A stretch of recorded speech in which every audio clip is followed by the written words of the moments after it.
भगवान बुद्ध ने कहा, सांसों पर ध्यान दो। ओशो ने भी यही कहा, सांसों पर ध्यान दो। तो आखिर ऐसा क्या है सांसों पर ध्यान लगाने में? ध्यान तो किसी भी वस्तु या विषय पर लगाया जा सकता है, फिर सिर्फ सांसों पर ही क्यों? आज हम इसी बात को समझेंगे। सांसों पर ही ध्यान लगाने की बात क्यों कही जाती है? क्या खास है इस सांस के ध्यान में, या सांसों में ऐसा क्या है? तो सबसे पहले बात आती है, ध्यान क्यों लगाते हैं? इसका कारण है चित्त। जब यह समझ में आएगा कि ध्यान का अभ्यास क्यों किया जाता है, तभी आगे की बात स्पष्ट होगी। ध्यान का कार्य है मन में आने वाले विचारों के प्रवाह को कम करना, चित्त को शांत करना, अर्थात मन को विचारों के लगातार बहाव से मुक्त करना। जब हम किसी एक वस्तु पर ध्यान लगाते हैं तो बाकी विचार अपने आप छूटने लगते हैं, क्योंकि चित्त में दो विचार एक साथ स्पष्ट नहीं रह सकते। एक समय में हम दो चीजों पर ध्यान नहीं दे सकते, या तो एक विचार रहेगा या दूसरा छूट जाएगा।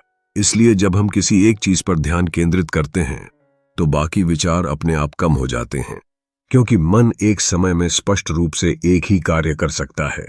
बस अब बात आती है, सांसों में ऐसा क्या विशेष है? किसी वस्तु पर ध्यान लगाने और सांसों पर ध्यान लगाने में क्या अंतर है? जब हम सांसों को देखते हैं तो वो कोई दृश्य नहीं है जिसे आंखों से देखा जा सके। सांसों पर ध्यान लगाने का सिर्फ एक ही तरीका है, उन्हें मन से महसूस करना। जबकि दृश्य को देखने में आंखें लगती हैं, और आंखें देखकर भी जरूरी नहीं कि मन वहीं रुका रहे। तो रूप यानी दृश्य की अपेक्षा सांसों पर ध्यान लगाने में किसी इंद्रिय की जरूरत नहीं होती। यहां सीधा मन ही उसे ऑब्जर्व करता है। दृश्य या कोई भी वस्तु स्थूल प्रवृत्ति की होती है, उनमें अनेक अंश होते हैं, रंग, आकार, अर्थ। जब मन किसी दृश्य को पकड़ता है तो वह उसके आधार पर तमाम विचारों की एक श्रृंखला बना देता है। इसके विपरीत सांसें अत्यंत सूक्ष्म होती हैं, उन पर ध्यान लगाने से ध्यान गहराता है। जब हम सांसों को देखते हैं तो मन धीरे धीरे उनमें डूबने लगता है। सांसों का विषय इतना सूक्ष्म होता है कि जो सांसें पहले केवल सांस जैसी लगती थीं, वो अब स्पंदन की तरह महसूस होने लगती हैं। जैसे कोई कंपन, कोई लहर, मन उस स्पंदन को पकड़ लेता है। जैसे कोई संगीत हो, वह स्पंदन भी धीरे धीरे और सूक्ष्म होता जाता है, और मन अब विचारों में नहीं, बस उसी सूक्ष्म स्पंदन में रमा रहता है। विचार या तो बहुत कम हो जाते हैं या फिर उसी स्पंदन में समा जाते हैं। अब मन पूरी तरह एकाग्र हो चुका है सांसों के स्पंदन में। अब उसमें कोई अन्य विचार नहीं है। लेकिन अगर यही ध्यान किसी दृश्य पर होता तो मन बार बार उस दृश्य की किसी बात को पकड़ लेता और विचारों की एक नई श्रृंखला बना देता। इसलिए दृश्य पर ध्यान इतना सहज नहीं होता। अब आइए सांसों की एक और विशेषता की ओर बढ़ते हैं, जो ध्यान में अत्यंत सहायक है। सांसें निरंतर चल रही हैं, ध्यान के लिए किसी एक स्थिर अवस्था में नहीं है। हर क्षण जैसे कोई संगीत बह रहा हो, और ध्यान उसी प्रक्रिया पर होता है जो हर पल बदल रही होती है। हर सांस, हर क्षण नई है, ताजा है। मन को हर बार उसे नए भाव से पकड़ना होता है। कभी सांस भीतर जा रही है, कभी बाहर आ रही है, कभी तेज है, कभी धीमी, और मन पूरी सजगता से हर उस बदलाव को देख रहा होता है।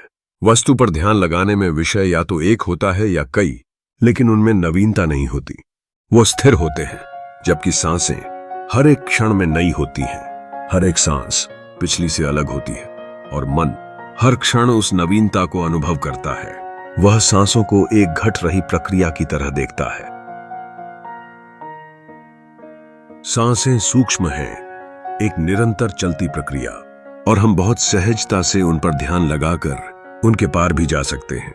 मन जो शुरुआत में सिर्फ सांसों पर ध्यान करता है, धीरे धीरे उन्हें स्पंदन की तरह अनुभव करने लगता है, और फिर वह स्पंदन भी इतना सूक्ष्म हो जाता है कि मन उस प्रक्रिया के भी पार जाने लगता है। जबकि कोई रूप या दृश्य में ध्यान लगाने पर मन अक्सर उसी में अटक जाता है, वह उस वस्तु के पार नहीं जा पाता, वहीं उलझा रह जाता है। वह ध्यान कोई मंजिल नहीं है जहां मन रुक जाए। ध्यान तो एक मार्ग है। जब ध्यान से एकाग्रता आती है, चित्त विचारों से मुक्त होता है, तो वहीं से शुरू होती है उस पार की यात्रा। जो अब तक देखा गया, अब उसी के पार देखना संभव हो जाता है। और ये देखता है हमारा वही मन जो केवल सांसों पर ध्यान लगाकर कांच की तरह पारदर्शी हो चुका है। अब वही मन साक्षी भाव में स्थित होकर उसको देखता है जो अब तक अदृश्य था। अब वह मन केवल वस्तुओं को नहीं, बल्कि वस्तुओं के पार के सत्य को देखता है। वही शांत झील सा स्थिर चित्त अब ब्रह्म स्वरूप को देखता है। यह नया मन जिसकी दृष्टि अब दिव्य हो चुकी है, यही है दिव्य दृष्टि। तो बुद्ध ने, हमारे ऋषियों ने, सन्यासियों ने जो ध्यान का मार्ग खोजा, वह सबसे सरल और सच्चा मार्ग है। चित्त को इंद्रिय विषयों से ऊपर उठाने का और संसार के चक्रों को पार से देखने का। यह शांत चित्त सबसे घना अंधकार भी मिटा देता है। वह भीतर से रोशनी जगा देता है, या यूं कहें, जहां चित्त पूरी तरह शांत हो जाता है, वहां अंधकार रह ही नहीं पाता, बस शुद्ध प्रकाश बचता है। और यही है ध्यान की असली यात्रा, बाहर से भीतर की, इंद्रियों से चित्त की, विचारों से शून्यता की, और शून्यता से प्रकाश की। बुद्ध ने जिस मार्ग की ओर इशारा किया, वह कोई कठिन साधना नहीं, बल्कि एक सहज देखना है, सांसों को, मन को, और फिर उसको जो सबसे पार है। मित्रों, यदि ये बातें आपको भीतर तक छूती हैं, तो कृपया इस चैनल को सब्सक्राइब करें, ताकि हम सब मिलकर इस सुंदर यात्रा में और भी गहराई से उतर सकें। ध्यानपूर्वक सुनने के लिए धन्यवाद। आपका चित्त शांत रहे और वह दिव्य दृष्टि आपके भीतर भी प्रकट हो, यही शुभकामना है।